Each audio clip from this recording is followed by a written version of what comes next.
ओम श्री सद्गुरुदेव भगवान की जय।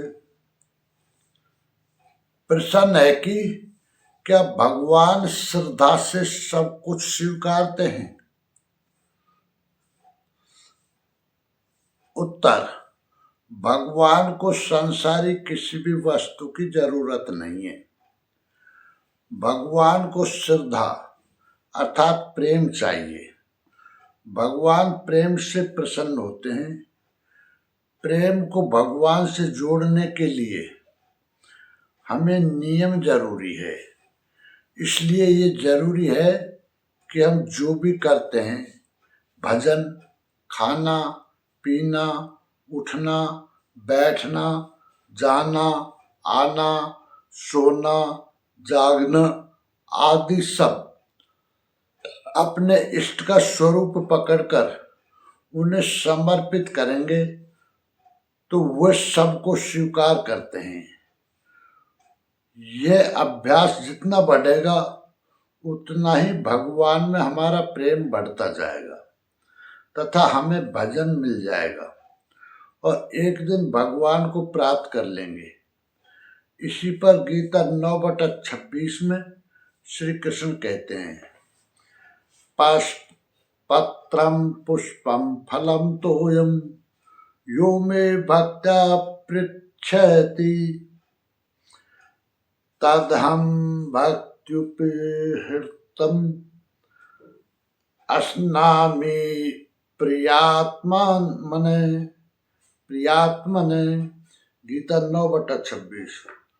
भक्ति का आरंभ यहीं से है कि पत्र पुष्प फल जल इत्यादि जो कोई मुझे भक्ति पूर्वक अर्पित करता है, मन से अर्पण करने वाले उस भक्त का वह सब मैं खाता हूँ अर्थात स्वीकार करता हूँ। इसलिए गीता 9/27 में श्री कृष्ण कहते हैं,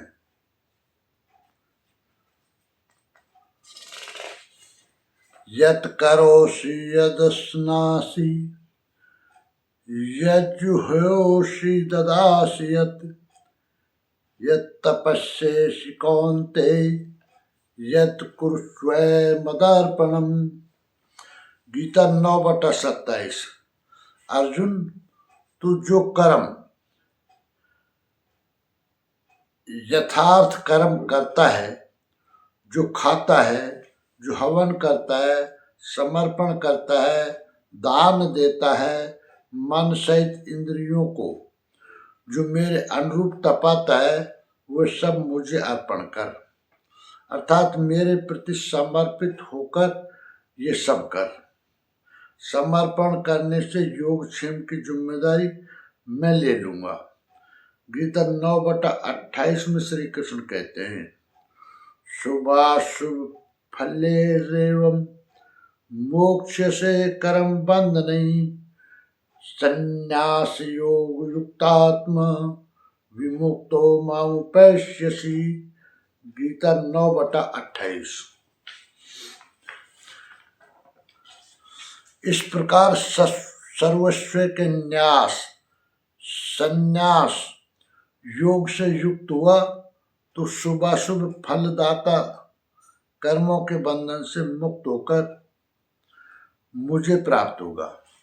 उपरोक्त 3 श्लोकों में योगेश्वर श्री कृष्ण ने क्रमबद्ध साधन और उसके परिणाम का चित्रण किया है।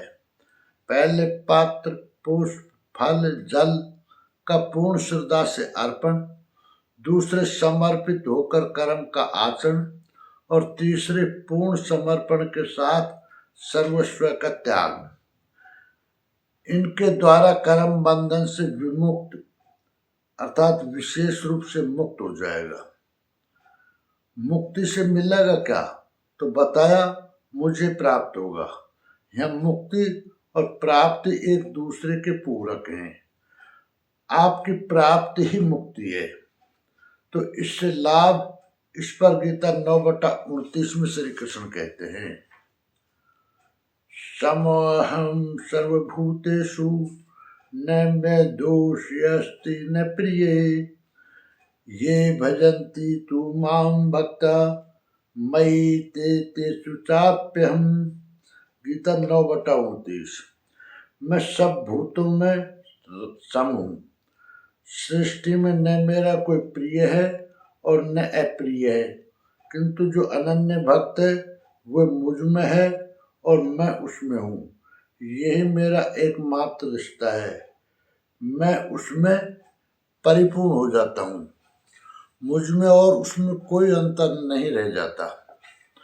निष्कर्ष यह है कि श्री कृष्ण कहते हैं कि भक्ति का आरंभ यहीं से है कि पात्र, पुष्प, फल, जल इत्यादि जो कोई मुझे भक्ति पूर्वक अर्पित करता है, मन से अर्पण करने वाले उस भक्त का वो सब मैं खाता हूँ। तू जो साधना कर्म करता है, जो खाता है, जो हवन करता है, दान देता है, मन सहित इंद्रियों को मेरे अनुरूप तपाता है, वह सब मेरे प्रति समर्पित होकर सब कर।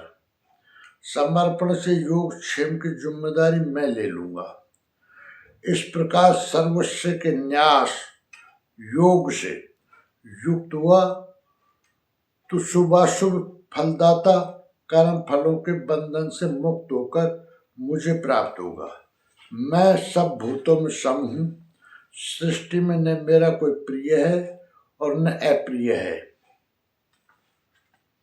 किंतु जो अनन्य भक्त है वह मुझ में है और मैं उसमें हूँ। यही मेरा एकमात्र रिश्ता है। मैं उसमें परिपूर्ण हो जाता हूँ। मुझ में और उसमें कोई अंतर नहीं रह जाता। प्रश्न पूरा हुआ।